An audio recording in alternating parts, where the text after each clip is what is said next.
హనుమకొండ జిల్లా కమలాపూర్ మండలం లక్ష్మీపూర్ గ్రామంలో హనుమాన్ దేవాలయంలో సర్పంచ్ రాజేష్ తన సొంత ఖర్చులతో నిర్మించిన రేకుల షెడ్ ప్రారంభించారు.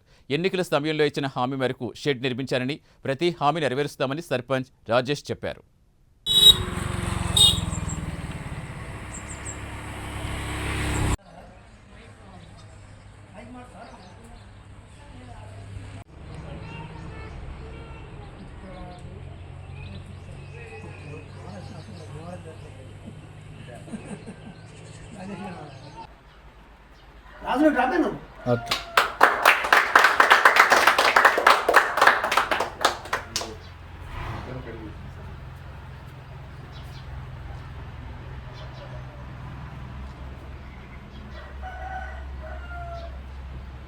నమస్తే.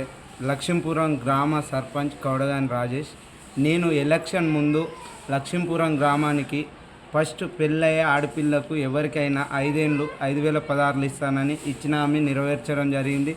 మరి దానిలో భాగంగా గుడిలో సాములకు మాలేసినప్పుడు ఎంతో ఇబ్బంది కలుగుతుంది. మరియు చిన్నగా టెంపుల్ ఉండడం వలన వాళ్ళు వాన వచ్చినా ఏదో వచ్చినా ఇళ్ళల్లో పోయే పరిస్థితి ఏర్పడుతుంది.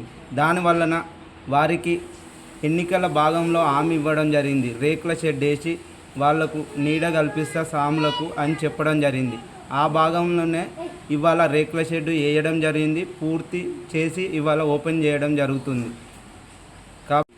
గ్రామ అభివృద్ధి నా లక్ష్యంగా ముందుకు పోతానని తెలియజేయడం జరుగుతుంది. ఇంకా ఏవైనా పనులైన పెండింగులు ఉన్నా కూడా అంత సమైక్యతో అభివృద్ధి చెందిస్తా, ఊరును డెవలప్మెంట్ చేస్తా అనే లక్ష్యంతో ముందుకు వెళ్ళడం జరుగుతుంది. కావున ఈరోజు ఇవాళ సాములకు ఏ ఇబ్బంది కలగకుండా రేకుల షెడ్ వేసినందుకు నాకు ఎంతో సంతోషంగా ఉంది. మరియు గ్రామ ప్రజలు కూడా నాకు ఎంతో సపోర్ట్ చేయడం జరుగుతుంది. ఈ సపోర్ట్ 5 ఏళ్ళు ఉండాలి. వారి కనుసైనంలోనే నేను ముందుకెళ్ళి అభివృద్ధి చేస్తానని తెలియజేయడం జరుగుతుంది. మీ రాజేష్ జీ, లక్ష్మీపురం సర్పంచ్.